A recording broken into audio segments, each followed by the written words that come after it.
everybody. Welcome back once again to the Retro Wrestling Review USWA podcast. I'm your host, Gene Jackson, coming to you as always from the Retro Wrestling Archive in Gadsden, Alabama, along with producer Smokey doing his thing behind the scenes. And now let me welcome my co-hosts. First up, in honor of the return of Jeff Gaylord, we're going to be calling him the Tennessee Tiger for a while. It's Josh Briley, P3 Radio. I guess technically it should be Memphis Tiger just for the two to work, but you got to say the state because the Missouri Tiger, right? So right, yeah, it all works out. Man, I wasn't expecting that. You got me with that one. But, yeah, man. I always try to think of new ones, and I sometimes have to recycle things. But as I sat through this show, I got to thinking, I was like, man, if one of them will slap on a mask, they can be the super team. Get them some Superman outfits, and one of them has to wear a mask. Y'all can flip a coin on that. And ironically, if we had planned this out better as a bit, we could have done just that because guess what, folks? Due to popular demand, he's back again today for another surprise return. That's right. It's the comedy guru himself. It's John Reap's favorite opener of all time. It's Richard Mulligan. What's up, Richard? I don't know if I'm young enough to be the favorite opener, but man, I'm here. I think that's what we can say today, Gene, is we're here present. You weren't his favorite opening, that's for sure. But no. Speaking of, let's bring on the fourth member of the party. He's gonna be thinking, what an introduction this is here. Of course, he's the owner, founder, and president of STSpod.club, and he's currently Jonesboro, Arkansas's favorite son and baby boy. Spoiler alert, it's Brian Tramel. What's up, BT? Hey, guys. There's Josh, my favorite co-host from P3. Oh, hey, Richard. Hey, how's it going, buddy? Hey. I like both of y'all the same, I promise you. I do. I would like to say my best friend, Gene, but me and Gene have heat. So we had I got up this morning. Y'all had that big, fancy comedy show. And I look in the messages, and Gene's in there saying, I wish Rob and Scotty would have been here. But did I see anything about his best friend, BT, being there? We all know there's no chance on earth you would have been. I wouldn't go get in out another state. That's right. Okay. When's the last time you left the Arkansas state line? When those big mosquitoes picked him up. By the way, my wife did say she killed a mosquito the other day. So, how big was it? I went to Missouri. That's just, because I had to go to my mom's. Gaylord, right? I had to go to my mom's house. So other than that, no, I haven't been to another state. Yeah, but I do have some good news. Spaghetti Warehouse as sponsor again. We got the spaghetti thing taken care of, and also Jolly Roll Furniture. God, I don't have anything else to say. I can't even be funny with all y'all in here because this show is horrible again. It really is. I want to say I hope they bring it next week. So, but I don't think they will. I thought he was talking about this actual show that we're doing right now. I was like, well, okay. All right. No, sorry about that, guys. No, you're supposed to wait till the end to talk about how awful the show is. This is people are going to be like, well, fuck this, and just check out the podcast. Oh, it was real good. It was one of the better ones we talked about, or watched. So. My only apprehension about having Richard back again is the fact that you've been telling everybody that'll listen that when he was here, that was the best foursome you've ever been a part of. And I was like, please stop saying that to people. That doesn't sound right. It gives the wrong impression. So I think I made Mike Needham smile with that. Oh, joke. Bullshit! Nobody's ever made Mike Needham sat through that whole show last night, never cracked a smile. He looked like he was angry at the world. He's like, ha ha ha ha ha. He's one of those people that are like, that was funny, man. That was hilarious. Mr. No. So yeah, we had a tremendous comedy show last night, thanks to Richard and his partner David. Comedy partner. I don't mean that he's left his wife. Partner. Not that there's anything wrong with that. 2026. David sitting in a tree. We would support our friend Richard if that happened. Call it a docking buddy. Oh, Lord. Well, Josh wouldn't support that. We're going to go back to November 9th, 1991. Michael St. John is back this week. No Corey Macklin. So that was, nothing against Michael St. John, but, I was at least excited to have Corey Macklin here last week. He was able to say, "That's Flea, Dave. That is Flea." He goes from, "What is this? What's going on?" to "That's Flea." I'm like, all right. So somebody clued him in his headset, in his earpiece there, I guess, that's supposed to be Flea that come running in. Yeah, Richard, I wish you'd been here last week. You missed the dramatic conclusion of the Where's Flea drama that we had going for a few weeks. And it was everything we hoped it would be, as she ran out, jumped in his arms. They jumped around like they had just won the Showcase Showdown on Price is Right, as he threatened into a microphone, "I'm going to kill you, Jimmy Bane. I'm going to kill you dead." She didn't jump too high. Well, no, she didn't really jump. She would have broke his fucking arms. Spun around a little bit. She was a big mama, Richard. Yeah. That's what I like. Needless to say, she got PT. Could have called her Tick instead of Flea. Beetle. We had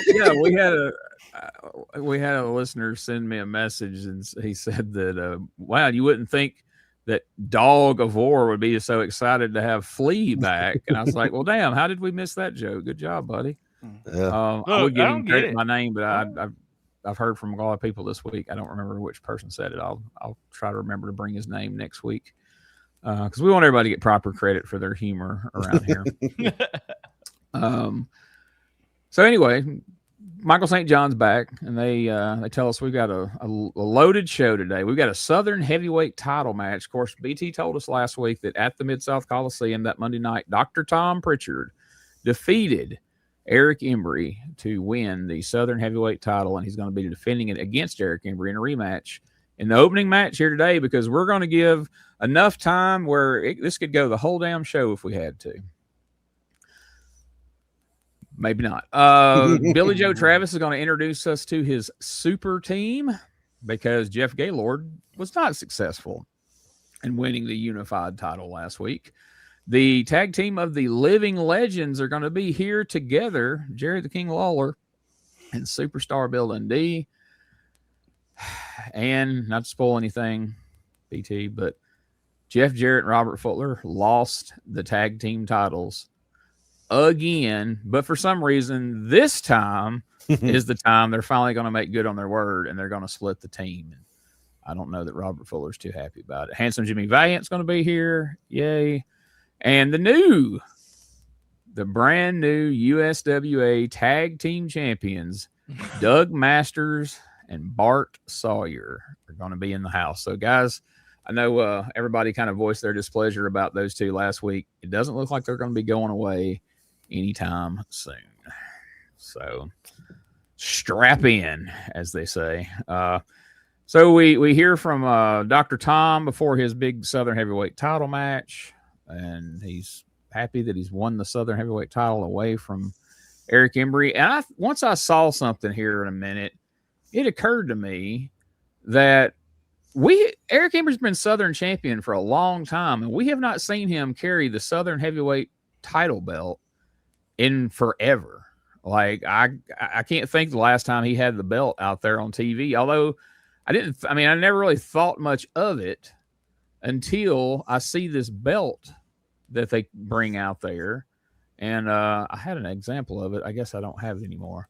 But this title that Tom Prichard has, they've taken Tom Prichard's old Alabama heavyweight title that he had in Continental, and they've bolted a shitty-looking trophy plate to the front of it over the Alabama flag, because the whole front of this thing's a flag, like a picture of the state of Alabama. And it's just a shitty little trophy plate that says USWA Southern Champion or whatever. Mm-hmm. So I don't know what happened to the other belt, but now we're using Tom Prichard's belt. That may have been part of the deal. Like, well, you can use my Alabama belt, but I got to win the damn thing. And they're like, all right, fine. You can win. I'm seeing Eric Embry in the back like a few weeks ago, whenever he's the champ, but like no belt to prove it. He's scratching his head, fluffing it up. And he's like, Eddie Marlin, man, I left it in the hotel room and I went back and the son of a bitch is gone. I don't know where the belt's at. He really pawned it to get some gas money. Flea got it. Yeah. He stole the damn belt. I would believe that story. But refresh my memory, is the Southern Heavyweight title that we've seen this year, is that the one that they had, what was it, World Class or USA Championship Wrestling? It's a good-looking belt. I want to say it's the old Continental belt that will turn back up again that they had in the beginning of '93 before they swapped to the dinner plate. But I can't swear to that. That's the belt I'm picturing, but I can't remember if I've seen it this year or not. Because I can't remember. I can't think of what belt it would have been if not that belt. Because, like I said, the dinner plate doesn't come on until '93. But I'm wondering where that Continental belt went away and how it went away and came back again. Because I know Brian was holding it in '93 for a while until they switched to that other one. So it's a good question, but you'll see it here in a minute. If you're familiar with that belt, it's very obvious that's what belt this is that we're using for the Southern title, at least for now. Then we get the announcement. I didn't clip it to make y'all sit through it because I know we've all seen it literally a million times in our lives, but they play the old video of Michael St. John introducing Kamala. 428 pounds. Kamala, blacker than the ace of spades. Come on. I do love that in that video there, like his voice inflection changes at one point and he's like, Kamala?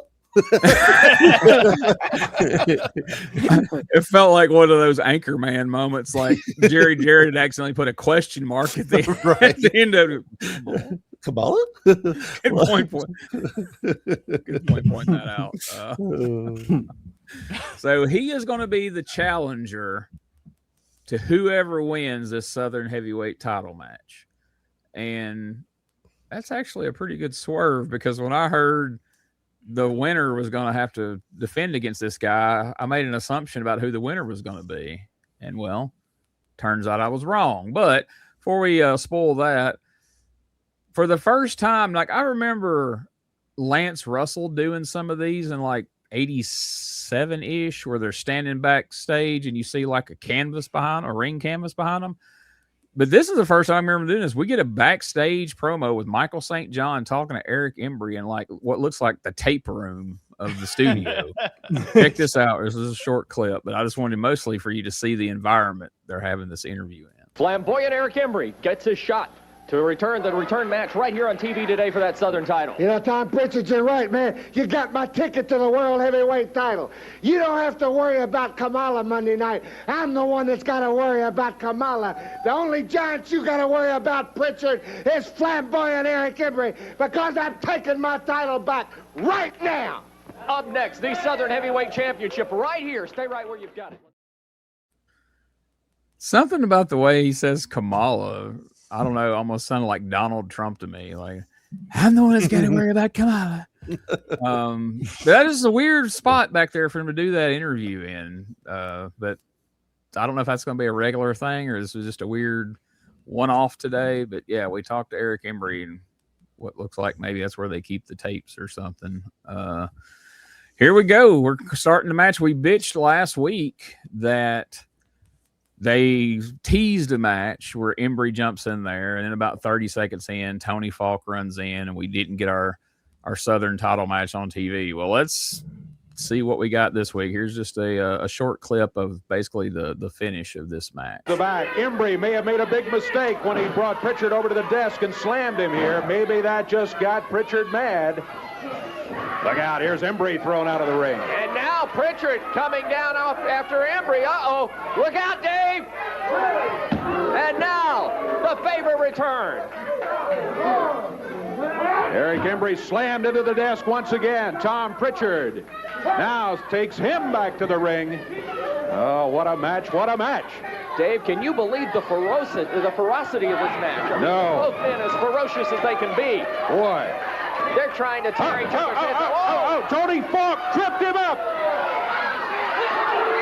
Prichard going right after Falk.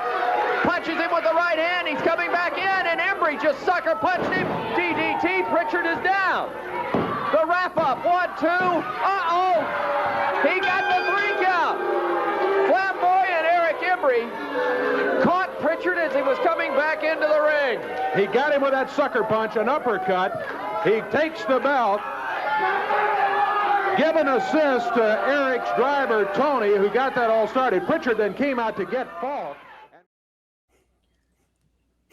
Could you believe the ferocity of that? Is what Michael St. John was about to ask Dave Sucker there. punch. He loves saying sucker punch too. How could it be a sucker punch? Did he not know he was in a wrestling match?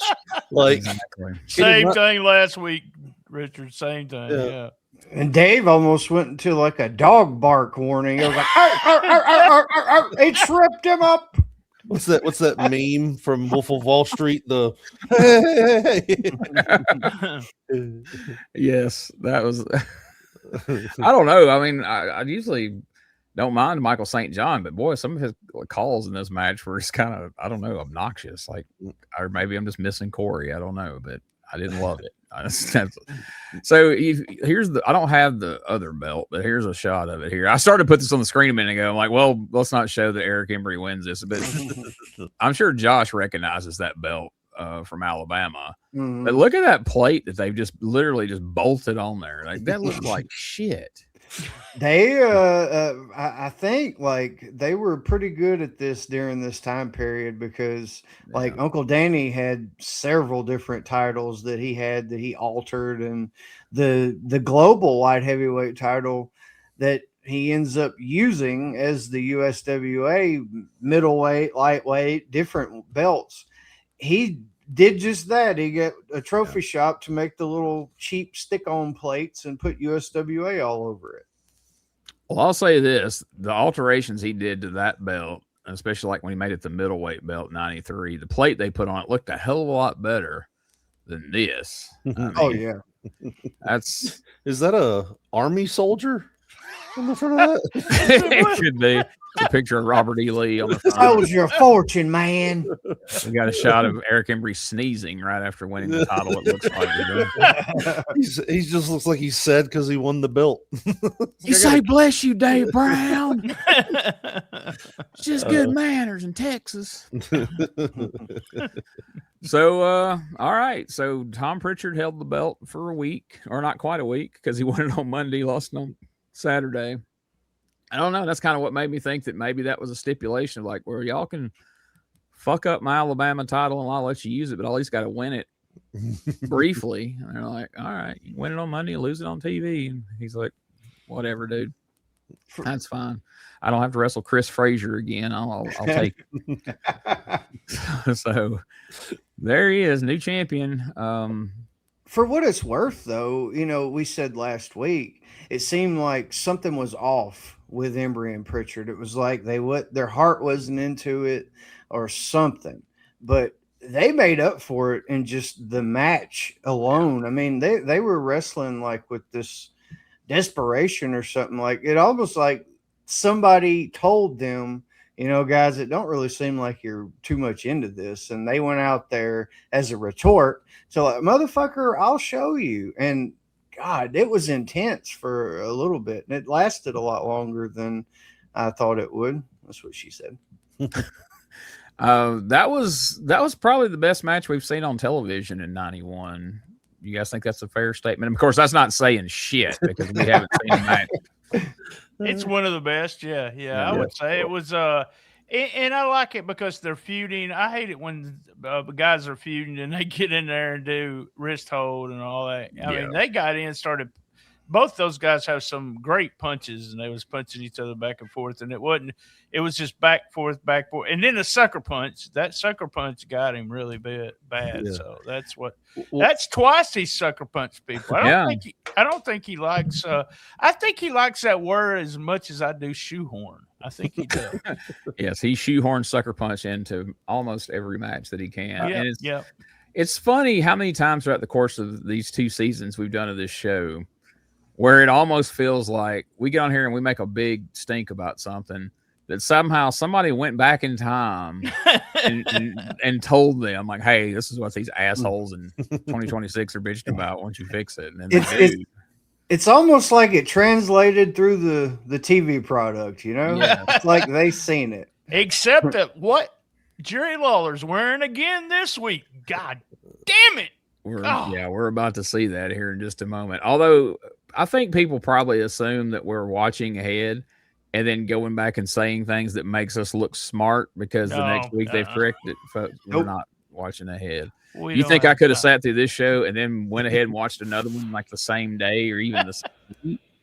Like there's a reason these shows are spaced out a week apart. It will drive you insane. Ask me how I know. No, it's on 3 different kinds of medications from trying to watch 2 93 episodes in a row one day last year. 2 blood pressure and Zoloft. I was so conditioned for crappy finishes when I watched this match. Like after the finish, and I'm like, somebody got pinned 1, 2, 3, which almost never happens. I was like, all right, well, how are they going to make this a DQ? Like they just finished. Like, how are they going to? Where's the DQ at? You know, shoehorn a DQ. I'm confused.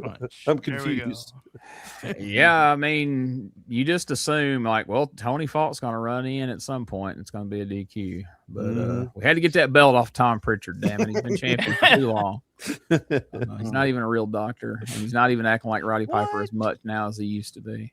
Dr. Roddy Piper wouldn't have went down like that, brother. Because if he was really doing the Piper gimmick, no jobs. It's like Bill Mascaris in there. So next segment, we've got the Living Legends are coming out here together. Dundee went from his feud with Uncle Danny to just kind of obscurity. They were just throwing him in random matches each week, and then he hasn't been here the last week or two. They had a series of ass whipping matches with Bull Payne and getting spanked with belts and shit for 2 weeks.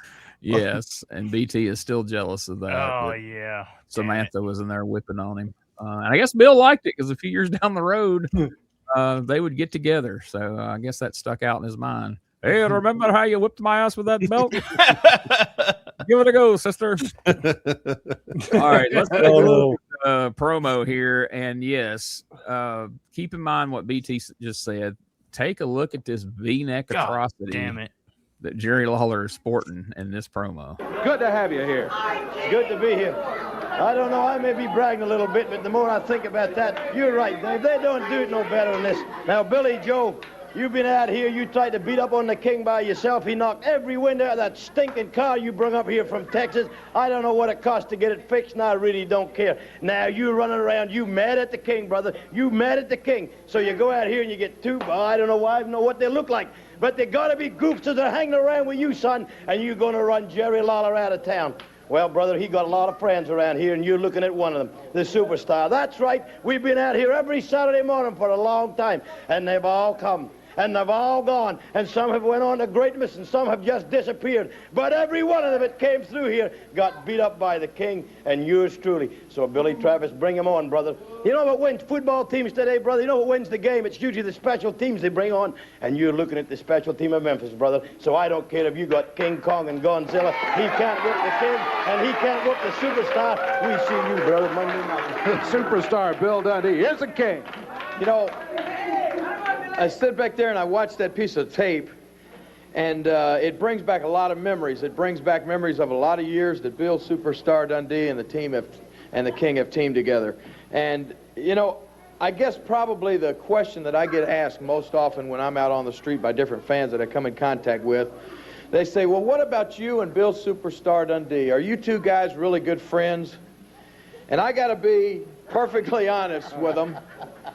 You know, Bill and I have had, over the years, our differences.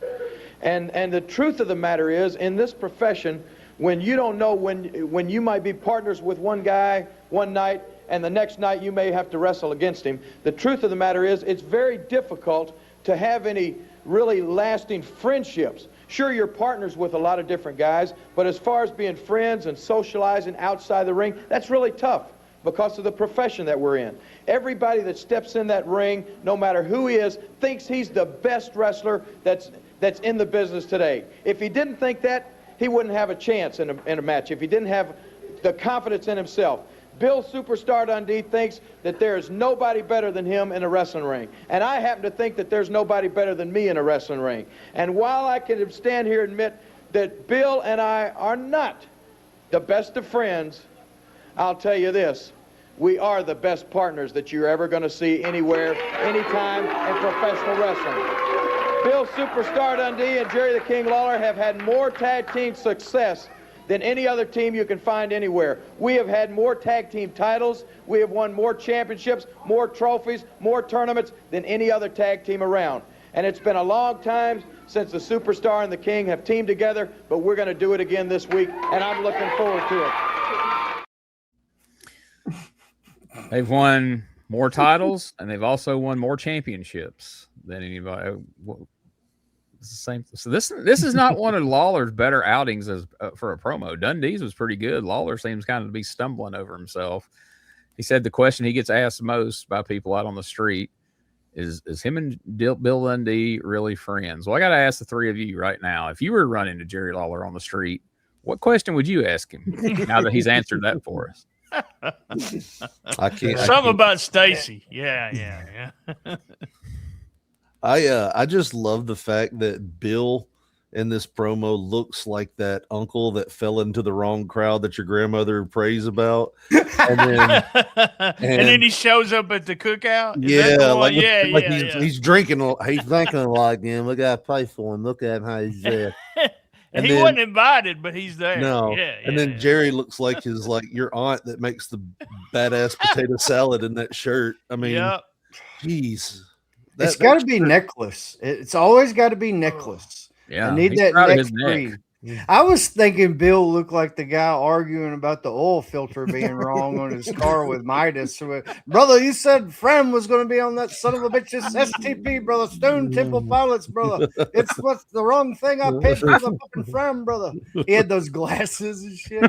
But, seriously, I almost felt like since – because they've already alluded to what's happened. Robert Fuller and Jeff Jarrett are probably going to be no more. It's almost like we got to have a replacement tag team. And we're going to just throw this name on Lawler and Dundee, even though they haven't been connected in any way for a long time. It's like the living legends. They're going to be a team just like they were in '88 and dominate and all this shit. It doesn't feel that way now. And you can do that fucking video that the music they use from, what is it, Rocky or some shit? With the footage from the 70s and shit. And it doesn't matter. Like it that's a long time ago. Matter. It's so old. Like they're just throwing this shit together to replace Fuller and Jarrett. That's all that shit is. It's to steal a line. It's that footage is so old you can see the Mid-South Coliseum segregated. Doesn't Lawler says something? I guess you probably didn't clip the very end of it, but he says legend breaker. That Billy Travis is not a legend breaker. Yeah. What the hell is that? What's a legend breaker? There was actually another minute and a half of that I clipped, and I just turned it off because I was just tired of it. I was like, right. But I was just like, what the fuck? They keep that in the shop right next to the Wimp Buster. Oh, all right, the legend breaker. What was I thinking of? I do think it's funny because in there he did call them a special tag team.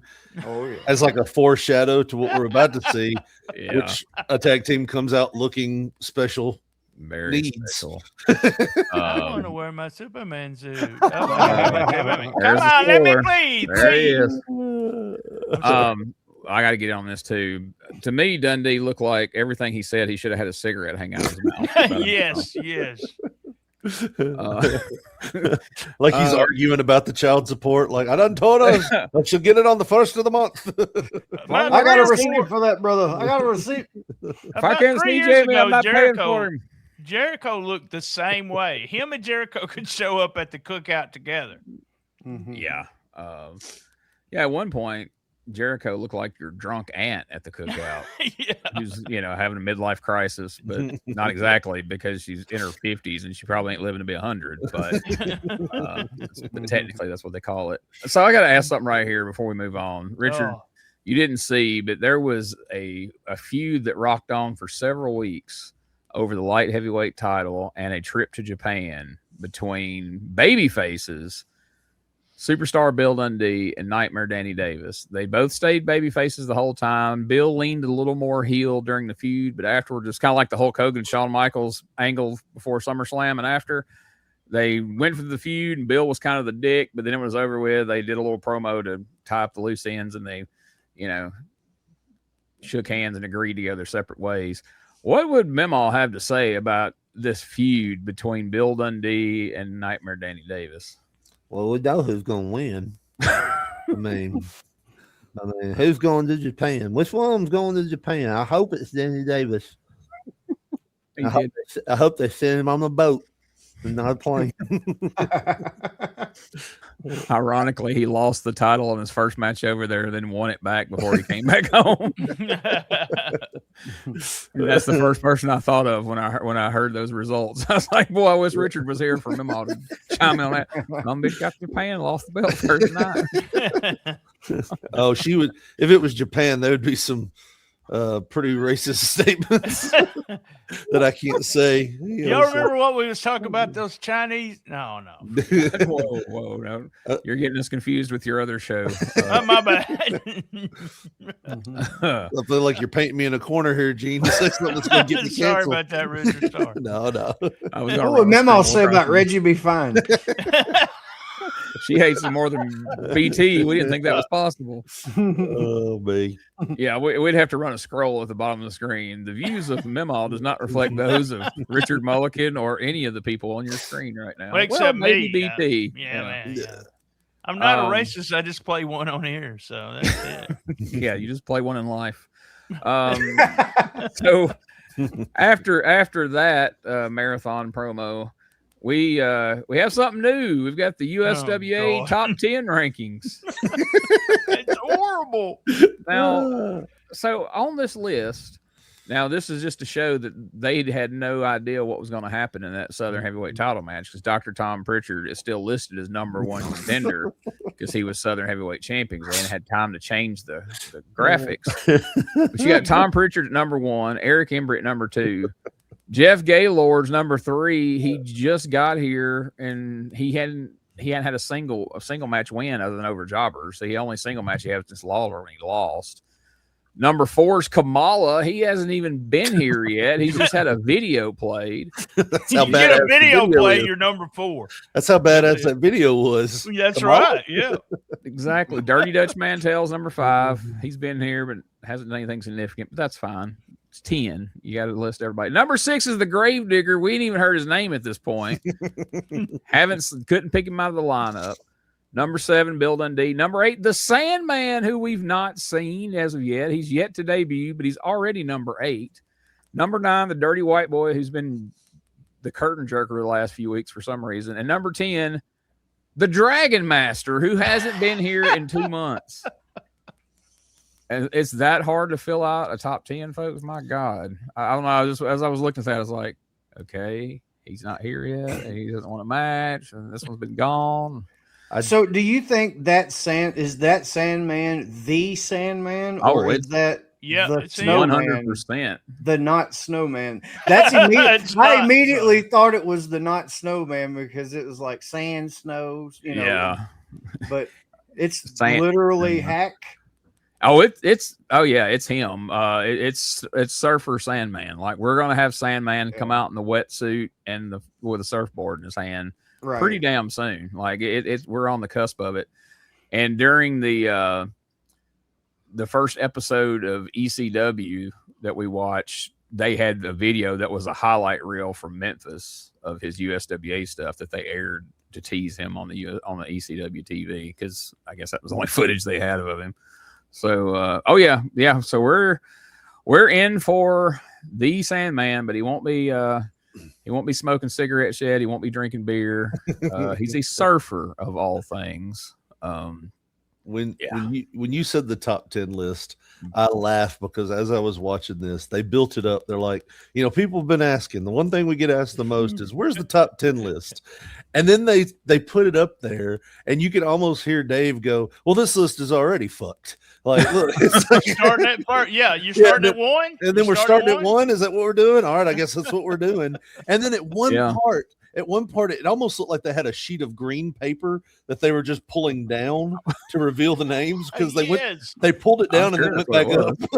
I'm sure that's exactly. Hey, go back up. I'm sure. I wish Corey would have been there because Corey would be like, "Who the fuck's a Sandman, Dave? We ain't seen no Sandman in here." Gravedigger, who's that? Oh, Y'all just making shit up. That's a monster truck, Dave. That ain't even a wrestler. Dragon Master ain't been in here since like 2 months or something. He left with Bert Prentice and his boyfriend. And then Kim Mala. Not Kim Mala. Yeah, Kim Mala. Oh, Kim Mala. You know that when Michael St. John said that, he turned his head like a dog. So I gotta confess, as a child, when I saw it spelt like that, I thought that was the imposter Kamala too.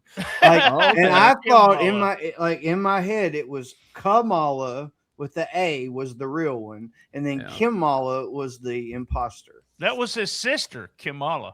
Yeah. You know what also I thought was funny? They showed that old Kamala video where he's like somewhat in really good shape. You know, and it made me think of like nowadays when somebody puts a picture of Bill Dundee on their flyer from like the 70s. It's like, is a kid showing up going, why does he look so old and different? He's had a rough Jeff Gaylord with Bob Hope. Yep. From the 50s. So here's another fun thing you missed, Richard, real quick. So we find out one week that Lord Humongous is coming back, and they air a video of Sid Vicious as Lord Humongous, right? Clearly Sid Vicious. It's the actual footage from like 87. Then we see clips from next week's Coliseum show. It's Randy Lewis, who is barely 6 foot tall. He's got on like red biker short type tights, and he's got one of those shitty hockey masks like they sold at Halloween at Walmart all your life that glow in the dark, but they had painted it the same colors as tights. Yeah. And we're like, what kind of bait and switch bullshit is this? And he has like a 2 foot blonde rat tail. Yes. Could you imagine? Then they showed those two things in the same show. They showed that video and then immediately cut to a match of this guy wrestling. And we were all just completely dumbfounded. Like, it was weird enough when you did that on Saturday and then he shows up Monday. But then on another Saturday to show both in the same segment?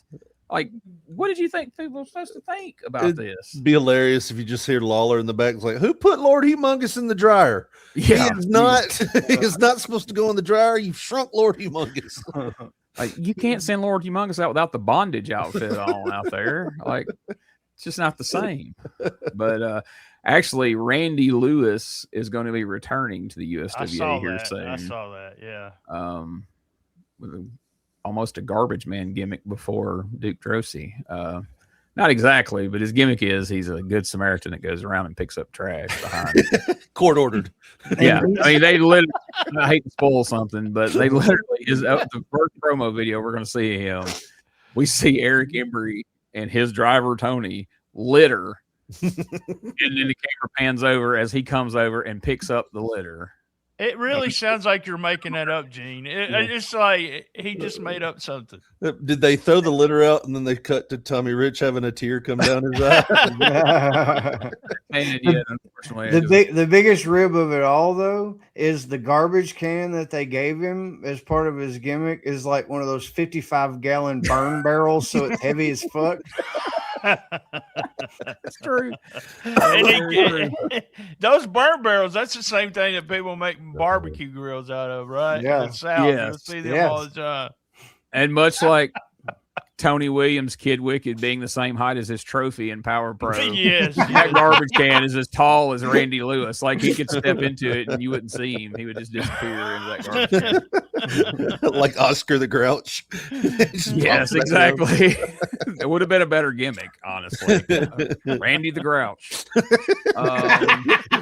Speaking of garbage, this is our new tag team. This is who's going to face the living legends. The super team of Jeff Gaylord and his masked partner. I don't know that we ever give him a name here. He's just this black guy in a mask who keeps Black turning Superman. up as different characters. Yeah, I mean, are we implying it's Tony Atlas? Superman. That's right, Josh. That's Black Superman. If he showed up in Memphis today, that's what his name would be. He'd be Black Superman, or I don't know, African American Superman. I don't know if you can call people black now. But, No. You got Jimmy Vagant's ponytail cut for that. That's right, motherfucker. So Billy Joe first brings in the guy in the mask. He fails. So then he brings in Jeff Gaylord. He fails, and then they figure, you know what? We're just gonna bring them in collectively. They might be able to get this done if we paired them together. And well, we won't spoil that till the end of the show. But right now, I've got a pretty substantial clip here of this promo. Check that out, and then we'll see some of the match if we make it that far. I may kill this one early too. But we'll try to let us get through it, especially so Richard can see all this to comment on it. So here we go. Billy Joe Travis's Super Team. They're going to have their work cut out for him in the USWA. Look at that. Oh, my goodness. There's Billy Joe Travis in the middle. That's Jeff Gaylord, the Missouri Tiger, on the left. And someone under a mask. I don't know who. I don't even know what to call him, except Super Team, I guess. My goodness. In the all decked out in the super outfits with a red cape and everything. Billy Joe Travis. Oh, my goodness. What a... Michael St. John! Well, what do you think of these two big old boys right here? Billy Joe's Super Team. Get in there and destroy these two ignorant punks. Instructions from Billy Joe. Yeah, simple instructions. Get in here and destroy those two punks, he says. Chris Frazier is waiting with Don Kelly over there. And referee Paul Neighbors calls for the bell. Looks like Jeff Gaylord is going to be starting for his team. I'll give Billy Joe Travis this much credit. He has put two big men together in the Missouri Tiger, Jeff Gaylord, picking up Chris Frazier. I'll tell you, the super team, in my opinion, there's only one super team in the USWA, and you know who I'm referring to. Yes, I do. I tell you, you can come in here with the outfit. Say, John, we're just going to take our time and punish these two boys like we're going to punish Lawler and Dundee. You can come in here with the outfits, I was going to say before Travis interrupted, but you got to prove you're super in the ring, and you got to do it over a period of time. The second member of the super team now entering the ring. Frazier sent into the ropes. Oh, caught him with a big boot coming off. I'll tell you, Billy Joe Travis is, as a wrestler, is a tough customer, and he is trying to, I guess, give up some of his quote-unquote talent. Frazier reminds me of Jerry Lawler, doesn't he? They look just alike. That other, he looks like Dundee over there, that other goof, just like a... But Billy Joe Travis, what I was about to say is, he's a tough customer, and if he can imply some of that into these men who are already big, then that could spell trouble. Yeah, they could definitely be trouble in the USWA. They got the size. Jeff Gaylord, we know, he can be a wild man in the ring, and with the direction of Billy Joe Travis, that's not the kind of direction you want a wrestler to have if you believe in abiding by the rules. But Travis, well, you heard the instructions at the beginning of the match. He didn't say, hey, go in there and try to win this match best you can, give it your best. He said, go in there and beat him up. That's all he said. Don Kelly sit on the floor. Look at this. Billy Joe Travis obviously getting involved, slapping her way at Kelly. Now Kelly being kicked on the floor. Super team teaming together to put Kelly back into the ring. I don't know. This super team may be just a pure and simple three-man team. I don't think it's two men and a manager. Well, that's what it's looked like so far, especially the way Travis got involved there against Don Kelly. Two big, strong men. Gaylord going to make the tag. Super team obviously has been working out together, tagging in and out very quickly. And now Frazier, invitation into the ring, met with a flurry of right hands and boots, and now Frazier sent to the floor. And he is down, a referee ordering him back.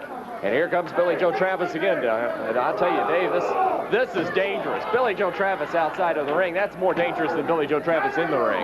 You're right. Not only is it dangerous, it's ridiculous to have it now 3 against 2. And I think you pointed out correctly, it's just a three-man team. That's the way it's working out. Travis slapping Frazier down here on the floor. Referee turned his back. Frazier put down on the floor again, and now look, Billy Joe Travis going over and acting like he's going to put him in the ring. The referee ordering him out of the way. I'll tell you, Billy Joe's got a tough team, but he's going to have to learn to keep his hands on him. It's too easy because of the liberties that he's taking on the floor with these men. Frazier into the ropes again. Whoa! Well, that proves they can take care of business legally if they have to. That was just plain old clothesline. This might be these two punks' last match. Why does he keep coming over here to me, Dave? I don't know. I wish he would just sit down in that chair and manage if he has to be out here at all. What I really like to see him do is to get back to the dressing room where he belongs. Let his team take care of business. It looks like he certainly has put together two very capable athletes, and they are just punishing Chris Frazier and Don Kelly right now. Both men in the ring for the super team. Look at this, back body drop. Gaylord picks him up and slams him down on the back of the neck. 1, 2, 3, that's going to be it. The super team victorious. I don't know if they look like super athletes or not, but I'll say this much. They are certainly as rugged as they come. Now Travis picking up Frazier. The match is over. Let me ring that bell again in case he didn't hear it. I know he heard it. He's just out there trying to hurt him. Come on, Travis. The match is over. They are literally punishing these two men once this match is over with. Look at this. This is a travesty. It is indeed a ridiculous display after the match is over. Here's Over here, super team. You here and you here. Get over here, baby. Tell me about it. You know, I was back there and I saw a real good video of Mr. Lawler and Mr. Dundee. I almost cried. Well, that was years ago, legends. You're gonna look at the next legend right here. Look at 300 pounds of pure muscle punch. Wait a minute, baby. I'm already a living legend. I hold weightlifting records, the Big 8 bench press record, 40-yard dash records, vertical jumps. I am a living legend. Wait a minute. Microbiologist speaking. When I start turning, burning, and turning, make the atoms move so fast, it's spreading their molecules, causing the friction fire. Why on my neutron? Causing me to hit the ledge and the proton, baby. You better believe it. Dave Brown, you let me hold. Good God. Like a drunken Dolomite there. All right, so that's a lot. First of all, I wonder what the hell Chris Frazier did to Billy Travis. He did something to him. My God. I mean, that's the second or third time he's whipped his ass. That damn shit on the floor after the match, though, dude. That damn sidewalk slam or side suplex, whatever you want to call it, the old Dino Bravo finish on the floor. Just, it was the first time I really even felt bad for, like, even Chris Frazier. I was like, God damn, that's just meanness is all that shit was. Did you see him grab his hip? He kicks him in the ass to send him on. Like, normally you'd be mad if he didn't lay there and sell it. He's like, get your ass up. Get the fuck out of here, you piece of shit. And for whatever reason, Chris Frazier was in the whole match.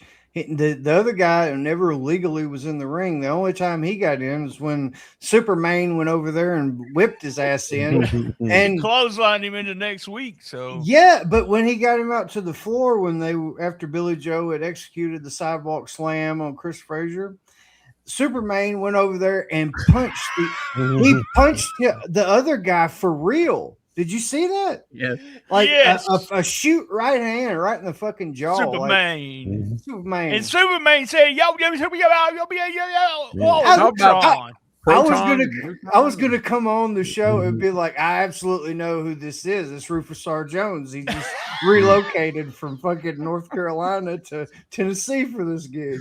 Okay, did we ever find out who this was? This is the same guy they promoted, and I asked you one time, it was a Mid-South Coliseum, and I said Big O. Yeah. That was him. It was Big O. Yeah. Then he was Black Snowman or whatever, snowman. Black Snowman, and now Maine. And now he's Black Superman. I say it's Simon Langston, and if anyone wants to correct me, they can. But I think he used to work outlaw shows in the area. So I can't prove it's not, but I do know all those different the Big O and the not the Right. Snowman, and then this guy is all the same guy. Basically bootleg Tom Shaft, though. I mean, Yeah, like I said, it sounded like a Rudy Ray Moore, like Rudy Ray Moore drunk doing Dolomite, and it was just awful. So here's y'all remember that weed story I told that y'all edited out? Yes, That's what he sounded like. I didn't edit it out. I burned the whole fucking show. I just deleted the show. It never aired. So here's my first thing I thought when they came through the curtain. Jeff Gaylord has one thing in life going for him. His physique. So let's cover the whole damn thing up. Now he has nothing going for him at all. Whose genius idea was this shit? At least give him a damn Superman suit with the arms out of it, like Tony Atlas used to wear when he was Black Superman. Speaking of, real quickly, and I'll let you say that, Josh. When we get to the card for Monday night and they showed the graphics, look at, based on the S on his chest, they literally took a picture of Tony Atlas and put a masked head on Tony Atlas's body. I did not notice that. Is that because they were smart enough in World Class not to use the real Superman logo because they were on all over the world and they could, they would probably got a cease and desist or sued. So he had just a weird S on his chest. That picture, and you can look at his body, his arms. The picture they're going to show is literally they took Tony Atlas and put a masked head on it. It has to be. Go ahead with what you're going to say. No, I was just going to say, yeah, total Lawler, because he loved Superman. But I picture, because it's just out of the blue. I picture in my head how this happened. This is last week. Whenever Jeff Gaylord brought that fucking Bob Hope picture with him, and he's, he just briefly listed a bunch of accomplishments, and he tries to shoehorn them in, BT. Baby, there it is. Every interview he has, he's going to throw them in there. So I picture him doing that in backstage as well. When Lawler's like, man, I got to think of something to do with you, and blah, blah, blah. Well, I was a long distance runner champion, and he starts listing out his 5-minute pedigree. And Lawler's like, you know what you are? You're just a Superman, right? I've got an idea for you. I love how he went from looking like he has like natural strength because you can see his body to now he comes out there and he looks like he has that special needs strength because he's a Superman costume that's big and bold. Let me wear my Superman. He looks like he's wearing one of those muscle suits like Kevin Lawler under there. Like yes, the Yellow he does. Jacket. Yeah, I was going to mention that looks like a muscle suit. So yeah, because his body doesn't look like it's like cut like normal people. Like he's got kind of, he's muscular, but he's got like a weird like cut to him. And that the first thing I thought when I saw that outfit, I'm like, that looks like he's wearing a fucking muscle suit like the Yellow Jacket. Like this, like nothing about that Superman suit's doing Gaylord any favors. The only way it would have done him a favor is if it had a mask with the mouth covered up where he couldn't talk, but unfortunately not. They all started yelling, talking over each other at the very beginning. Like him, Superman, and Billy Travis going, bah! And they stopped, and Jeff Gaylord continued, and they let him. And then, god damn, why they let that other guy open his mouth is. What's so ironic is in this time period, if you were to call somebody Super Gaylord at school, you would have been sent to the principal's office. Yeah, well, I don't know. Like when I was in school, you could have called somebody Super Gaylord, and they'd just been like, "Hey, don't say that." But now, if somebody went to school and called somebody Super Gaylord, they would get expelled. They might go to jail. It's a hate crime. It was a hate crime. Yeah, exactly. Especially if you would have said it about Jeff Gaylord back then. They're like, "You don't need to be picking on that boy. He don't know no better. He's our special boy." That's another one of them names like Raper. Like, why would you not come up with another name? Like, and why didn't they team up, Gaylord and Raper? Some kind of weird law firm. I wish we had that Bob Hope picture and we just flashed it up like every 2 minutes on the screen. He went back in time. Richard, you got to look that up. We think Jeff Gaylord went back in time and got his picture. We're pretty convinced he's a time traveler because they put a black and white picture on screen where Bob Hope looked like he was like 30. So that would have had to have been like 1912. And Jeff Gaylord's in the picture with an old style haircut. Like, I think it was Josh that pointed out the only thing that gave away it wasn't as old as it looked is he didn't have one of those leather helmets on. Yeah. Is it possible that Jeff Gaylord sounds stupid because he is so intelligent that we can't comprehend what he's saying and he's figured out time travel? No. No. I think the most likely scenario is like he had a great grandfather that he looked just like when he was younger. And somebody went, God, Jeffrey, that picture looks just like you. Can I have that? Lawler, look what I got. Lawler wanted to bring it up on so they put it up on the screen while Gaylord was doing a promo last week, Richard. And then when Lawler come out, he's like, hey, can y'all put that Gaylord picture on the screen again?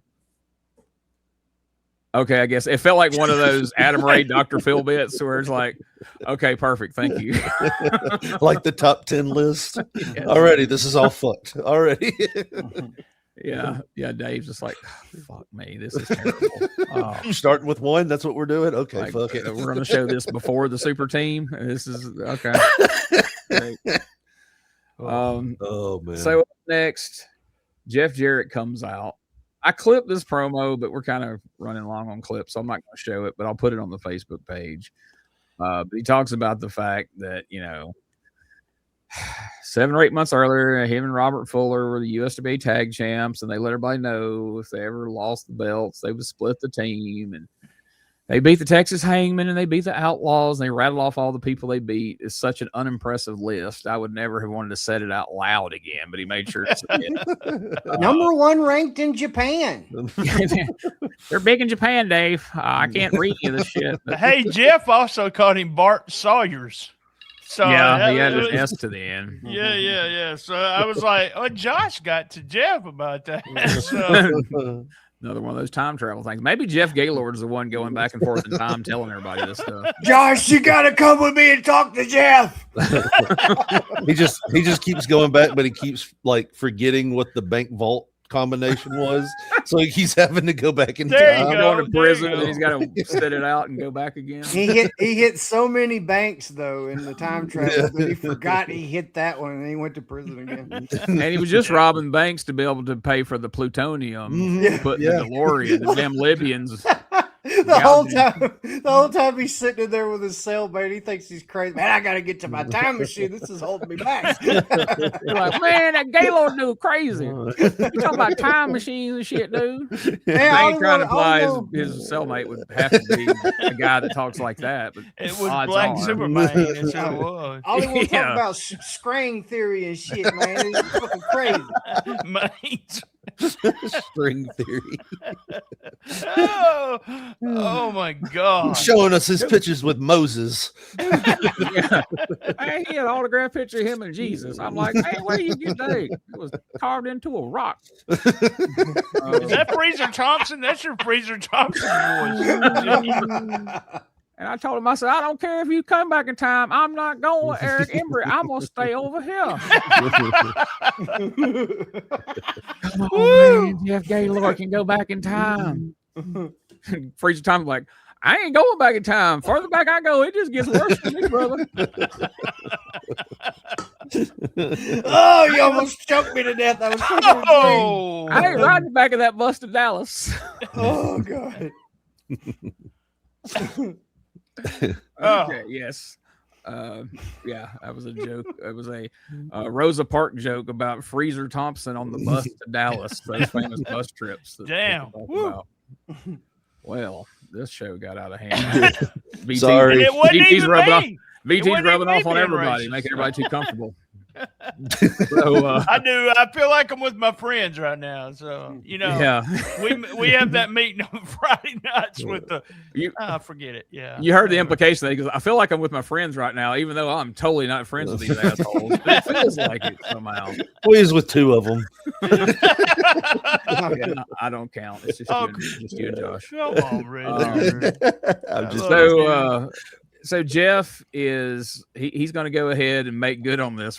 He's finally going to split the team, and I feel like even though that list of teams is pretty awful, I feel like the reason he finally decided, okay, we'll split the team is like, I don't want to wrestle Doug Masters and Bart Sawyers anymore. Bart Sawyers. Yeah, Robert, we're going to have to split the team. Robert's like, now come on now. You knew we wasn't really going to split the team. That was all bullshit. So now he has set his sights on becoming the unified world heavyweight champion. He's going to go after Lawler and try to win that title. And he's going to do whatever he has to do to get that done. And you wonder, like, well, what exactly does that mean? Well, let's take a look at the end of his match here. It was shocking. Check it out. Scorpion holding his own at this point in the match, backs him up into the corner, a little sucker punch, a little hot shot into the side of the face. There's a bolo chop to the back of Jeff Jarrett, referee with a warning. And the Scorpion continuing to stay right with Jarrett. Jeff Jarrett in some trouble right now. The Scorpion pounding him across the back. It's like a telephone pole, a weight that the Scorpion's able to put behind that broad arm. Hip toss now, and Jeff Jarrett trying to recover. You know, this is a situation. Jeff has been wrestling most exclusively as a tag team partner for many months now. He's got to reorientate himself to the fact that he's the only one in the ring now. It's a different frame of mind. You can't be thinking, I got to get to the corner of my phone. Whoa, Whoa, what is this? A chain wrapped around his fist. Jeff Jarrett just nailed the Scorpion with it. Goes for the corner, 1, 2, 3. He got the win. He said he was going to fight fire with fire, chain. Well, whoa. He said he was going to do what it takes, and he had been the best student. All right, what do you guys think about? So Jeff Jarrett uses a chain to win his match after he just said he'd do anything it takes to win the unified title. What do you guys think about this? Well, he does that, which is totally shocking. You know, I legit, I was like, oh, what the fuck is he doing? And then it was even more shocking when he did the fucking exotic Adrian Street pin and grabbed him and hugged his leg, like mounting him or whatever. It was just weird. Like, it was really weird seeing Jeff do this because as far as I can remember, he's never done any type of shit like this besides maybe go a little crazy with the chair, but that was because he had that fire in him. But this was unprovoked. It's like, and they usually beat the jobbers down. You know, they're like, well, these unmatched and they're just taking advantage of these guys in here. But with Jeff, Dave Brown literally said, yeah, that Scorpion, it's like a telephone pole hitting his back with the force of that broad arm and this and that. Like, God damn, dude. They were just, you could tell this was coming with the way they were building the Scorpion up looking back, but it was just really odd. It was a sucker punch, I believe. Is what it was. I'll say this. If somebody bolo chops me a bunch of times in the back of the head after I just did a 2-minute interview where I said top of the mountain 5 times, I'm hitting that motherfucker with a chain. I can only take so many bolo chop. What the hell is a bolo chop? That's what Michael St. John said. He hit him with that bolo chop. I learned that in that Japanese magazine, even though I couldn't read it. I couldn't read. Yeah. I thought it was, I actually bitched about this to my wife and she had no idea what I was talking about. So, but they rushed it. I mean, you don't have to say he's a heel already. You don't have to use a chain this week. And it's against the Scorpion. I could see if it was against somebody that, he'd have a tough time with.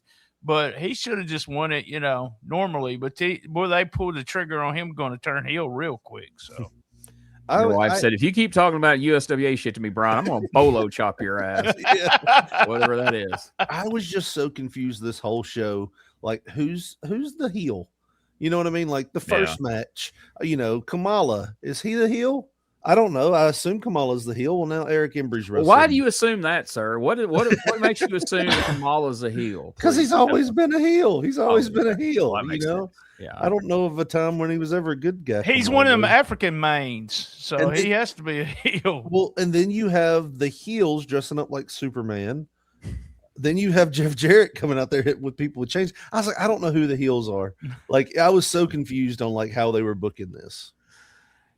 BT touched on my big problem with it. Yeah. First of all, yes, it is like, I guess because it's a weekly show, we have to fast forward everything. You can't let anything slow burn or marinate at all. But my big issue is everybody on the roster has beat the Scorpion like a drum. We've never really seen Scorpion get any offense in.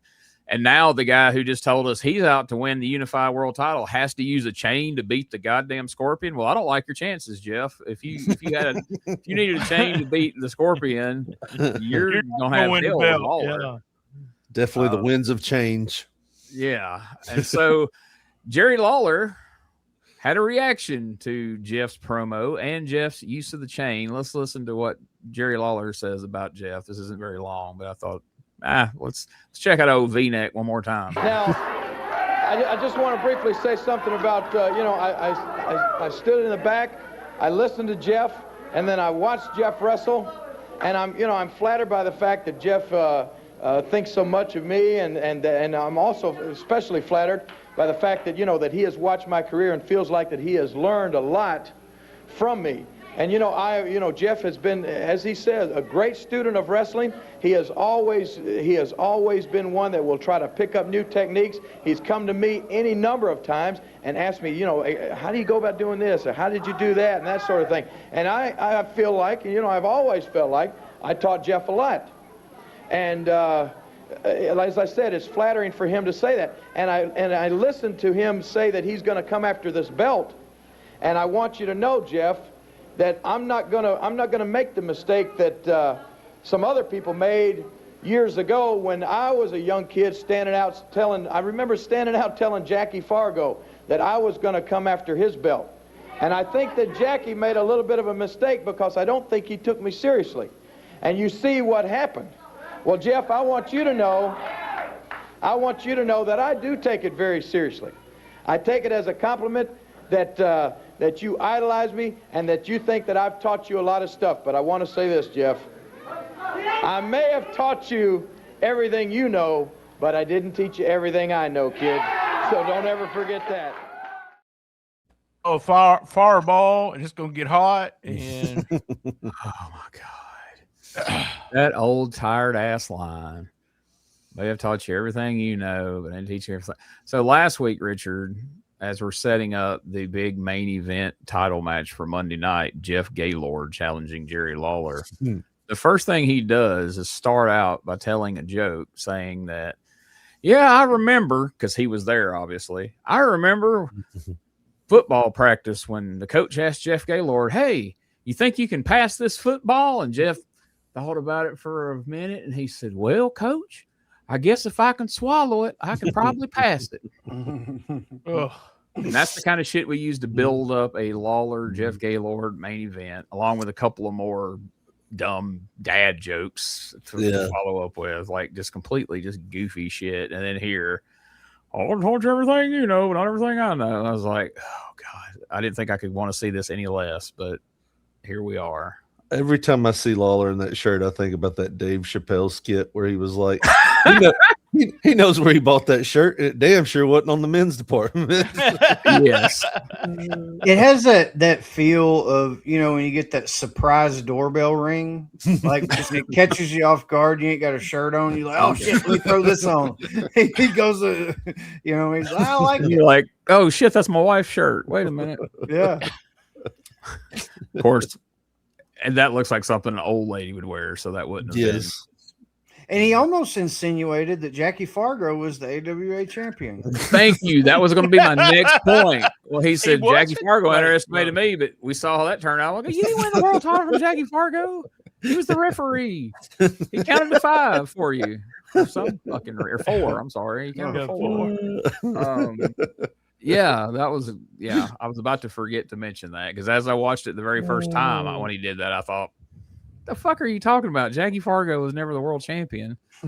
And so Jerry Lawler's not the only one that's got something to say about Jeff Jarrett moving on, splitting the team, and going after the world title. Robert Fuller and his new tag team partner is about to come out of here. And I just cut the portion of this where Fuller's responding to Jarrett. Let's check this out real quick. A lot of your time out here because I know the people want to get right down to their wrestling. But I want to say this about Jeff. You know, the other night after the match, I went into the dressing room. I tried to talk to Jeff about this situation. I made an appointment to meet him at a bar in Nashville. Well, I should have known Jeff don't drink. He ain't going to show up at no bar. And I figured when I got him there, he ain't going to be ready to tell no lies and say that we're still going to remain a team after we said we wouldn't. So it's off and that's over. But I want to say this, Jeff. You know, this is a tradition of everything that we've done together. You've helped me, all of these people out here, this whole audience that you see right here. If any one of them are my friends, it's because of you. I appreciate that very, very much. And I want to say this to you, Jeff. If you ever need me, I'll be there for you. I love you like a brother. His new partner comes out dressed like he ought to be on the side of a roll of brawny paper towels. Like, or did y'all catch it? He calls Robert Fuller Super Stud. Did y'all hear that? Yeah. Yeah, Super Stud main right there. That shirt looks like somebody cut up a tablecloth and homemade him a shirt. So yes, the real super team of this show is not Jeff Gaylord and Random Mask Guy. It's the new team of the Super Stud and Handsome Jimbo. He has to suddenly team up with Fuller because, as BT I think already mentioned last week, Dog of War got his payoff, found out what he was getting paid for this feud, and he immediately left the territory. That would have been his second check. He got it, and he said, "What?" And they said, "Yeah, get out there and do a job for Jimmy Valiant." And he goes, "Fuck this! I'm going back to Dallas. Me and Flea." Yeah, he's like, "This won't even pay for Flea's dinner. I'm out of here." So it's like he got the first check, and it's like when you start a new job, and they're like, you came in the middle of a pay period. That's why this check's lower." Then he got his second. Was like, "Well, this is less than the first fucking." And Jimmy Valiant's not here yet, so you're not. When Jimmy Valiant gets here, you're going to make some real money, and then he gets his next check, and it's like $8 more. And he's like, real money. Dog of I'm War. sorry, dog. Yeah. So yeah, Jeff Jarrett is clearly on his way to a heel turn, we think, and Robert Fuller is now left to tag up with the old work rate champion himself, Handsome Jimmy Valiant. Somebody sent in a question to Doug and Tommy's podcast asking if they think that Jimmy Valiant's work rate or working ability ever exposed the business. And they did not agree with that at all. They were very defensive of Jimmy Valiant. So obviously I didn't take the opportunity to chime in and go, "I totally agree. I'm actually the one, me and Rob started this whole movement." I was like, "Yeah, man, fuck them people. Jimmy Valiant's the shit." Anyway, next question, guys. Well, I thought it was funny at the end. He got so excited he knocked off Robert Fuller's hat and then put it on himself. Called it and put it on. And immediately looked like a Civil War reenactor, like because of the beard and the hat. I was like, "Holy shit!" Shirt, though. General James Valiant led his troops in the battle. Yeah. God. The Battle of West Memphis. I feel like we've seen like Jimmy Valiant because in 1990 he came and he was a part of that big tournament that they had on ESPN for the unified title after the Snowman debacle, and they had the quest for the champion. And Eddie Gilbert and everybody, Dick Slater was a part of it, Uncle Danny. It was a good tournament, the lead up. And Valiant still had the Boogie Woogie Man tights, and he was skinny, but it wasn't like he was rail thin type yet. It was on his way. But here, man, he's dressing like a pawpaw. And he looked old a year ago at this point, but man, it's like he got 4 grandkids or something in that between time, and he's just, "I'm ready to take somebody to the toy store, brother. I'm gonna give you $1 when I see you, baby." I thought you'd give him a 5th grandkid. I'll dig around in his pocket for some change. I'll do it. And what's crazy is as you're watching this in 1991, you're thinking, Good Lord, how much longer can Jimmy Valiant wrestle? And Jimmy Valiant had his last match in 2026 2 months ago. Yeah. Sort of. I don't know if you've seen the clip, but yeah. I love the fact that, in the interview, Robert Fuller was like, hey, you don't have to leave this time. And he got all excited. And it was like, no, he's the one that wants to leave. Yeah. Oh, I'm leaving, baby. You talking like that, I'm leaving right now. It's like I just expected him to slap the shit out of Fuller. Like, I'll leave when I want to. Don't you ever say Handsome Jim is not leaving Memphis. I'm heading to Ripple, Mississippi tonight, and then I'm heading out of town. Yeah. And this was when they put the camera on him, I thought, this is the only time in the span of like 35 years that I remember seeing Jimmy Valiant anywhere without that leather jacket on. Right, yeah. Like, he's wearing this homemade tablecloth. That's why he didn't wear that. I want to show my old lady made this shit. Yeah, proud. Got get the steak and shake, baby.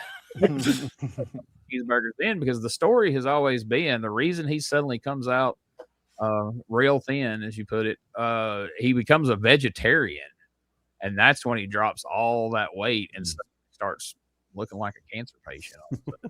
It's disturbing, but probably, I guess it was better for his health. He's still kicking, right? I mean, there's a lot of Memphis wrestlers that didn't do near the things that he did. That's long gone, and he's still out here dancing his way to the ring. But before we get to the expiration of time main event, we'll talk about that in a minute. I don't have a clip of it, so good. Yeah, so you can take that fear off the table.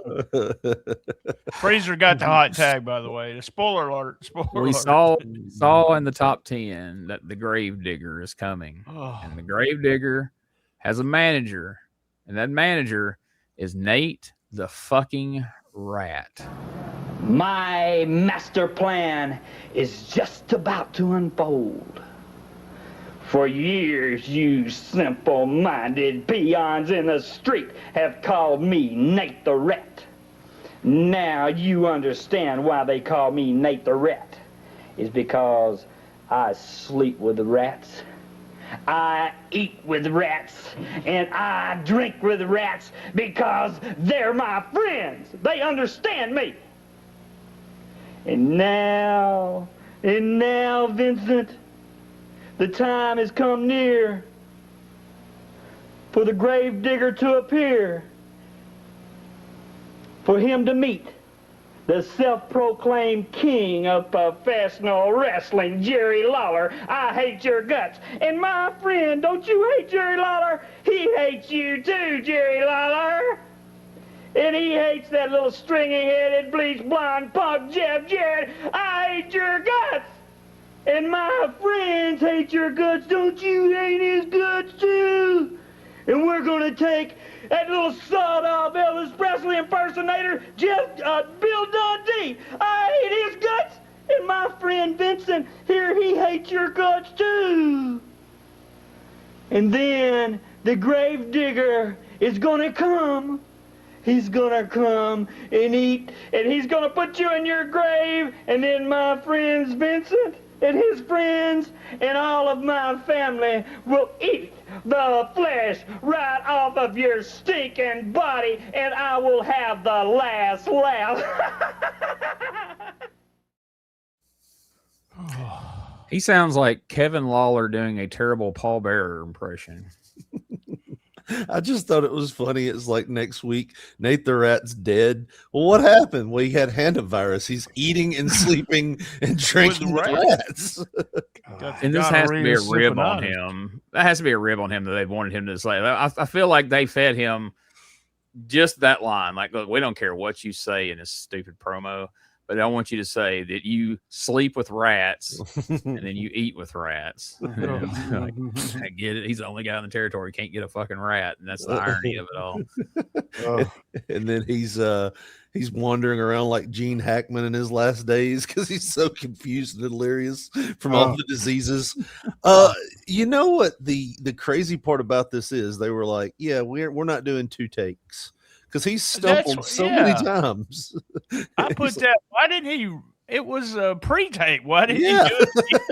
Because that's how little they care about this gimmick, and they know it's not going to get over. Because I'm sure at the end somebody's like, "Do we need to reshoot that?" No, he won't be for 2 weeks. Does he have a cleft lip, or was that a Hitler mustache? A Hitler mustache. Okay. Like, because I don't know, I was struggling if it was the shadow, because he was sitting in the dark with the rats. But like, yeah, I don't know if it was a little cliff thing, which is cool. I mean, he can't help it, I guess, unless somebody split it for him. But yeah, I closed my eyes at the beginning, and it sounded like, you know, the mouse from Charlotte's Web, that guy that does that voice. It almost sounded just like that. So I thought maybe that's why they threw the rat gimmick on him, but I don't know. It's a little weird. Ooh, it was. I thought the Superman thing was the worst thing. Is he that plugged in with Lawler? Like they got to give him a job? Oh like, yeah. Huh. He's in that little circle of weirdos that, like, you know, Howard Stern had his whack pack. Like Lawler has his whack pack too. That they just when he starts booking again, because you're either going to see movie monsters, superheroes, and his oddball buddies that he plugs in the spots whenever he's in charge. And this Superman's one of them. Nate the Rat's one of them. I can only imagine the Nunnery Brothers concert going, and Nate the Rat's over there with his rats talking to people. Oh, it'd be the weirdest. Nunnery Brothers, we need you to make a theme song for Nate the Rat. I will spoil this, not to steal BT's thing, but if you watch this promo and thought, boy, it can't get any worse than this, well, wait till you see the fucking Gravedigger. It can and will get worse than this. And I don't know, but he was stealing a little bit. He was trying to be Paul Bearer there a couple of times. For I know y'all noticed that. And we'll see why. When he brings out the Gravedigger, oh my God, yes. Yeah. He digs graves. He's not a wordsmith. It would have been better if he would have wore Valiant shirt and came out with a shovel, the Gravedigger. Just talking about grave facts. You got 6 feet deep here. You're going to hit some rock. I sleep with rats, baby. I eat with rats, baby. That's why Big Mama left. Wait a minute. Don't play that. Don't let my old lady see that. I like to get caught in his trap. Oh, man. Okay. Then we've got our big main event. I don't know what the Dirty White Boy has done to Eddie Marlin. Holy shit. He's in opening matches on Monday night. Here he is teaming up with Freezer Thompson, taking on the new tag team champions, Doug Masters and Bart or Bart Sawyers. I'm going to start doing it with this too, because you got to do something to make him even remotely the Bart man entertaining or worth speaking about. So the first fall, Sawyers and Masters win the first fall. Then we end up getting in a second fall, I believe, don't we? Or did we only do one fall in that match? No, there's a second fall, and it goes, the time runs out. That's right. We literally have the expiration of time, thank God. But the Dirty White Boy did get to come in and do a few spots before the time ran out.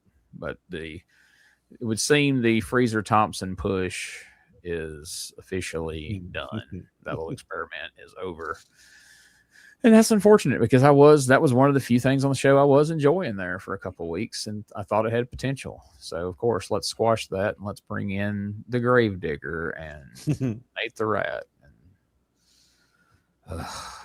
So, all right, let's go to break, and kind of like last week's show, where right before the break is just you feel deflated and just like, what?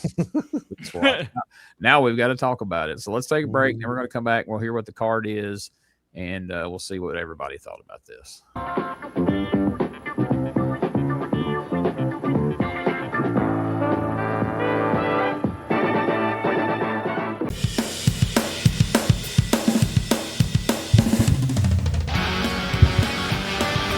Tired of the same boring wrestling podcast? Need something with attitude, chaos, and maybe just a little cussing?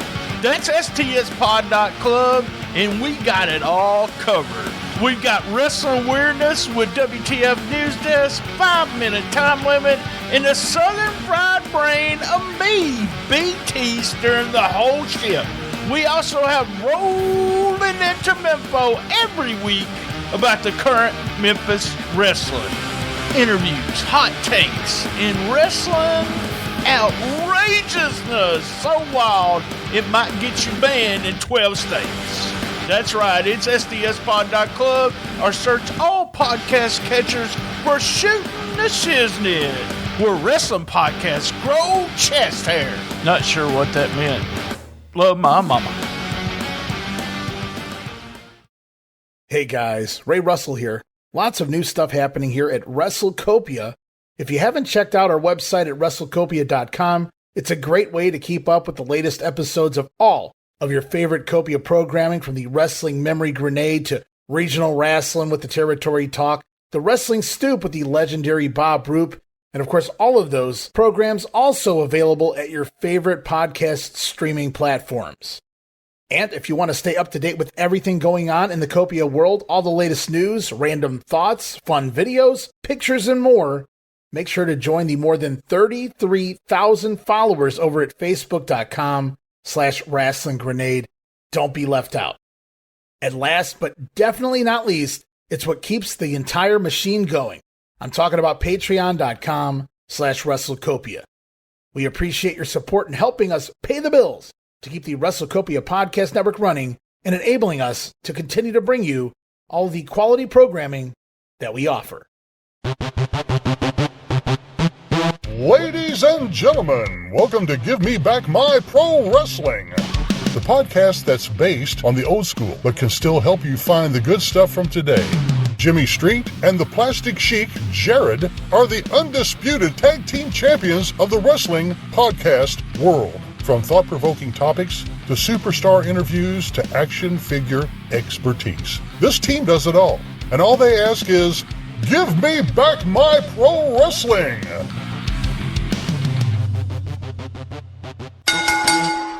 Every other Thursday, wherever you listen to podcasts. All right. Well, let's see what all this has been building towards. Let's take a look at the card for Monday night at the Coliseum. And I don't know, maybe this card would have been more suitable for the old Pipkins building that they were doing it in earlier in the year.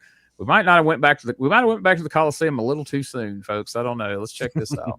Again, watch for the card and tell me this isn't Tony Atlas's body that they're using for this promo. 7:30 is when it all starts. Monday night at the Mid-South Coliseum. Opening match of the night. Billy Travis will be going against Freezer Thompson. Freezer, boy, he's been looking good for the last several times that we have seen him here. He'll be going against Billy Joe in the opening match. Following that, it's going to be Eric's driver, Tony Falk, and I'm told that he is now going to be going against Dr. Tom Prichard.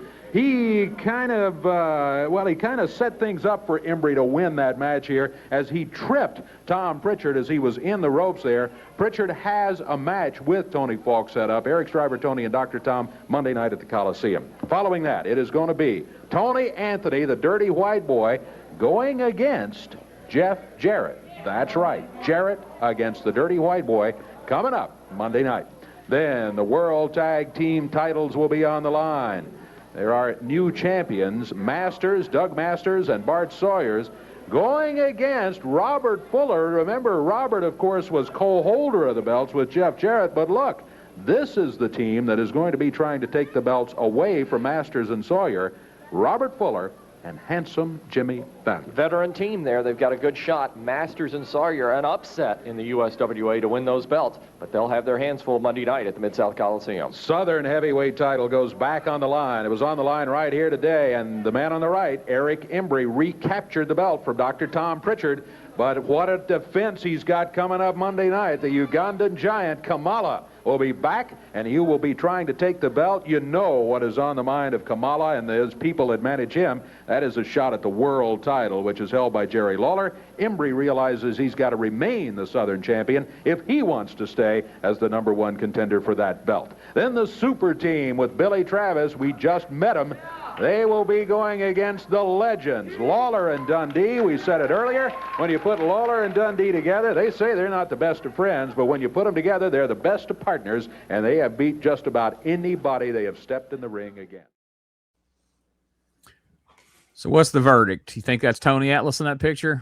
And then it touched my pecker. Like Pat Patterson. All right. Well, who am I gonna tell?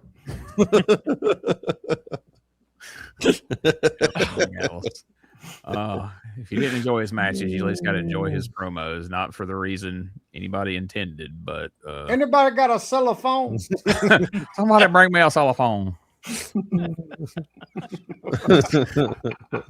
Okay, this is going to be another tough one. What was your least favorite part of this week's show? And we'll go in our usual rotation we established last time. Lord have mercy. Like I've always, all throughout 93 and even before, I've professed my love for 1991 USWA, but man, this is putting a strain on it. You know what I mean? It's testing the boundaries, if you will. But I have hope that maybe it'll turn around before the end of the year. But this has been a doozy, man. There's so much hate going on during this show from me personally. But I think the number one thing that I could do without is that Nate the Rat bullshit with his fucking Hitler mustache and his stupid, what was that guy from, the rat from Charlotte's Web impression. It was just god awful. Like he said nothing about the Gravedigger, right?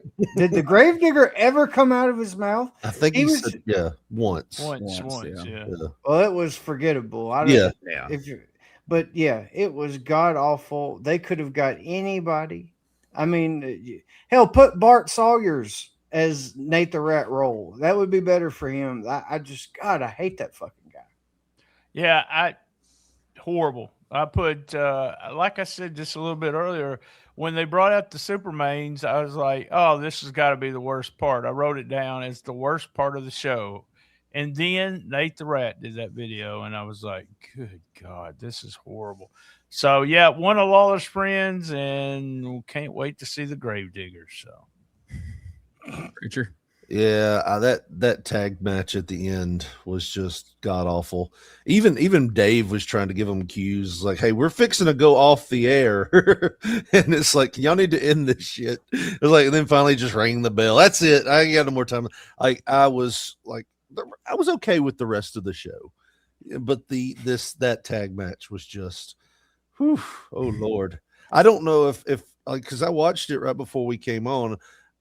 I think, the fact that I was still a little drunk from last night might have helped numb the pain of the show. But boy, it wore off by the end of that tag match. That was just god awful. Yeah, I wanted to say the Superman super team shit was the worst, but it's tough to outdo that Nate the Rat segment on awful fucking segments where there's just no redeeming quality. It wasn't even so bad it was good. It was just bad. Right. Like it wasn't even fun to watch. It was just like, God damn, this is nearly 2 minutes long. Why? Real uncomfortable to watch. Like you said, it wasn't one of those things where, oh, this is fun or we can make fun of it. It was just like, oh. And that's why I showed the whole thing. Like I didn't condense it because I wanted people, if they're watching this show, to really understand why we're shitting on it so hard. Because if at first you see that on the screen, you're like, oh, this is going to be funny. And then by the time it finally ends, you're just like, fuck. Yeah. God, why did we have to sit through that? And he's coming back. Damn it. All right. Now this one might be a little tougher. What was your most favorite part of this week's show? I mean, wrestling wise, I want to say Prichard and Embry. I really do. But as we talked about last week, I am highly against this angle. It's like two brothers fighting in my mind. This should not be happening. They should still be reigning terror and causing all kind of problems in the USWA, but that's not what's happening. And I'm kind of detached from it. I can enjoy good wrestling, but God, I just hate what they're doing. As bad as it was, Jeff Gaylord is Superman, like in Billy Joe Travis. I like that group, and it's got redeeming qualities. I mean, my head hurts usually from laughter afterwards, and that's wrestling, whatever. It's about entertainment. It's about entertaining you, and Jeff Gaylord is the best miles per gallon this episode in entertainment, and Like I said, I got a lot of laughs. And Billy Joe Travis, man, I love him in the manager role. I love it. He's great. I'll have to go with Dr. Tom and Embry. I don't have hard feelings like Josh does, but that was my favorite part of the show right there. And seeing Frazier get his ass whipped again by Billy Travis, that helps that match. So I'm gonna go with the Nate the Rat. No, I'm just although that was hilarious. Like I said, I just from a comedic standpoint, I love the Nate the Rat thing because it was just so horrible. But I would have to say the opening match, just having a real finish, having a title change right there. You didn't see that much on TV. So, and it was a good match. It was a very good match, solid from start to finish. That was probably by far the best thing on the show. Yeah, I have to agree. I understand why Josh can't say that because he was such a big fan of them as the Texas bunch and everything. But it, like you just said, it's the only real match, like money match that we've seen on television this year. It's the only title change on television. Like, yeah, I mean, I have to go with that. And I figured this may be an easy question. It may not be. I don't know. We're going to ask it this week because I totally skipped it last week. Would you buy a ticket to see this week's show? No, I'm not going. Yeah, because that was my birthday. On the 11th of November, I get a birthday present, and I go to the Mid-South Coliseum to see a shitty card, and I get to see The Grave Digger with Paul Bearer. And so, yeah, my 25th birthday right there in the Coliseum. I thought it was a kid's birthday thing, and I was like, man, that's almost child abuse, isn't it? Go down there and watch that card. You know what? I might go because I was a huge Lawler Dundee mark back in the day. As a kid, that was just they were legends. And another teaming up, I probably would have went. I wouldn't have paid a lot for that ticket. I would have gotten that $1 off that they were promoting if I bought it in advance. So, but yeah, I probably would have went just because, like I said, seems like some good angles there, like that they're still trying to work on. But going to see Lawler and Dundee would have probably been it for me. I mean, 1991 14-year-old me would have went just because if there was wrestling, I was going to it, and I didn't really differentiate good wrestling, bad wrestling. But now, current cynical me, it pained me not to say that the super team segment wasn't the worst because I'm looking at it from like a logical booking point of view. Like, all right, I question it when you thought you could sell a show around a main event of Jerry Lawler against some mask guy that we don't even have a name for, but we're going to imply he's the snowman who has no value at this point. It's been a year since he was relevant, and we had to string to make him relevant then. We follow that up with a main event of Lawler versus Jeff Gaylord, and now our answer, since I'm sure neither one of those, we didn't have, I don't think we had attendances for either one of those weeks, I don't believe. No, I have to assume neither one of those did well. So now our answer is, all right, well, let's pair them up together, dress like fucking Superman. Like, and we think that's going to be what draws, along with a teased heel turn of Jeff Jarrett. And now Jeff Jarrett's going to be wrestling another babyface on Monday night. So, gee, I wonder what's going to happen. I wonder if he's going to cheat to beat the Dirty White Boy. Surely not. So, yeah, 1991, I would have went just because I go. If there's a wrestling ring set up and I know about it, I'm going. But me now, I'd be like, fuck every bit of this. So let's find out what me and Josh would have missed and what Richard and BT would have seen. And I will say this, BT, if you start your 25th year in life off with this card, your year could only get better from here. So that might be a good theory. I had a pretty damn good year, so there we go. I just wanted to share this with you so it would piss off Josh. But on that Saturday on 11/9 in Portland, there was a crowd of over 1,000 people, and it had a match that featured Steve Dial and the Grappler. They beat the Harris Brothers by DQ.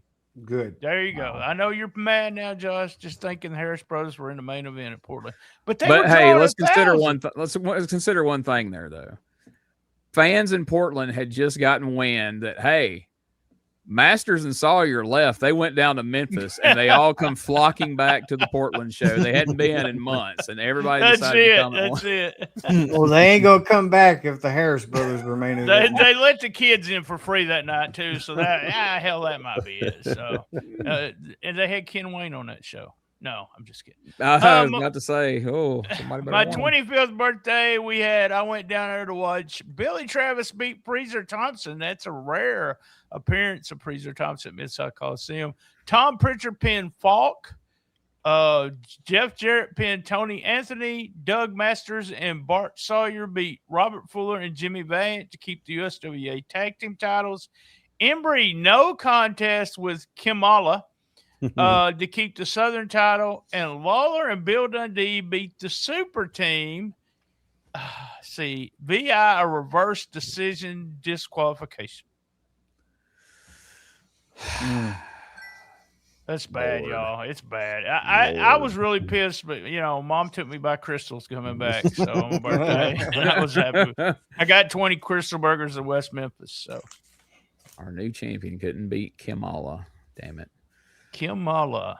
All right. Well, there you have it. Let's let BT get the plugs in, and then we're going to go into our post show, which will actually be on the show, but we'll allow you a chance to leave if you don't want to hear about non-wrestling things. But I suggest. Well, it ain't really that. It's going to be an interesting conversation. Good deal. I'll listen to I was talking about the listeners, not you. Oh, my bad. I knew you were leaving. If it's not about you, you're leaving. You don't. I wasn't there. I don't give a fuck. All right. Tell us what's going on with stspod.club. I do give a fuck, Gene. I really do. Every day we do Shiznit Minute to talk about the current wrestling scene. We doing Memphis Dinner now. We're doing Power Pro. We're doing the current Memphis and one of my special shows. On Thursday, we did Hit Me With Your First Shot, and this week we're doing WTF. If you're watching local Memphis Rolling, I talked about this on Rolling Into Mempho, but Mike Anthony did a hell of a promo, but Gene has pointed out about the wrestler grabbing the microphone. He actually asked for permission because he said you're not supposed to do that right there during the promo. Love that.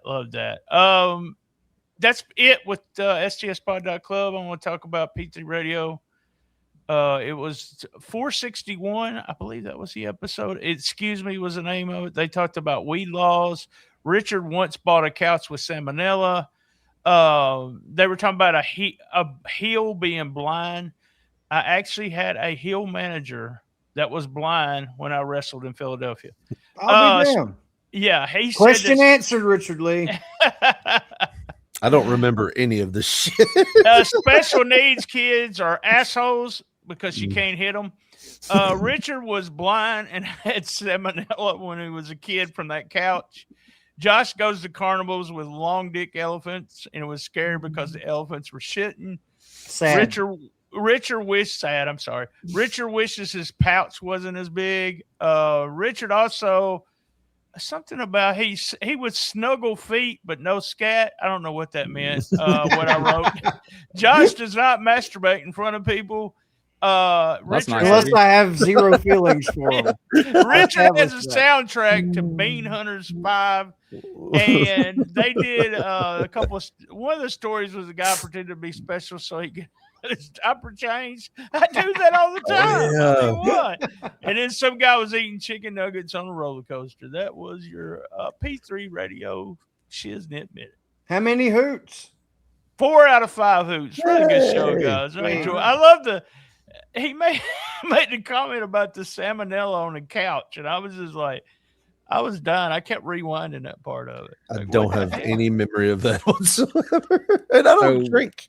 I actually got a chance to listen to the show before this show because I listened to it coming back from Tennessee last night. And when you actually hear the show before and then you hear BT's review, it's even more confusing because the things that he picks out to say is like, that's what you got from that? Like, wow. We listen to the same show. I might be a bit confused about some things. I'm not sure. So I don't know, but yeah, there was some fun salmonella talk there. And the pouch thing, needs some explanation, but not here. So go listen to it, folks. I don't even remember it. Give it a listen. Also, if you don't mind, we sure would appreciate it if you check out retrowrestlingarchive.club. That's where you can find a link to all the different things involving all the different shows we offer here. You can find links to the store where you can get shirts and mugs and cell phone covers, and anything you'd want with our logos on it is there at TeePublic.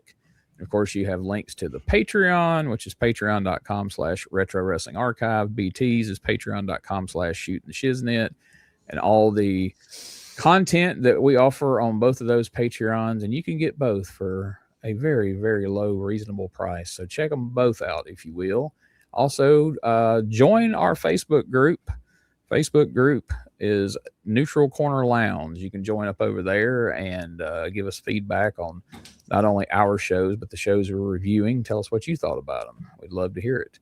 And also check out our friends at EPWWrestlingMS.com, where as you listen to this on Wednesday, this coming Saturday, you can come out and Wolfie D will be in the house. We will be there signing copies of his books, Tale of Two Wolves. Action Mike Jackson is going to be there wrestling, I hear, because he's still wrestling.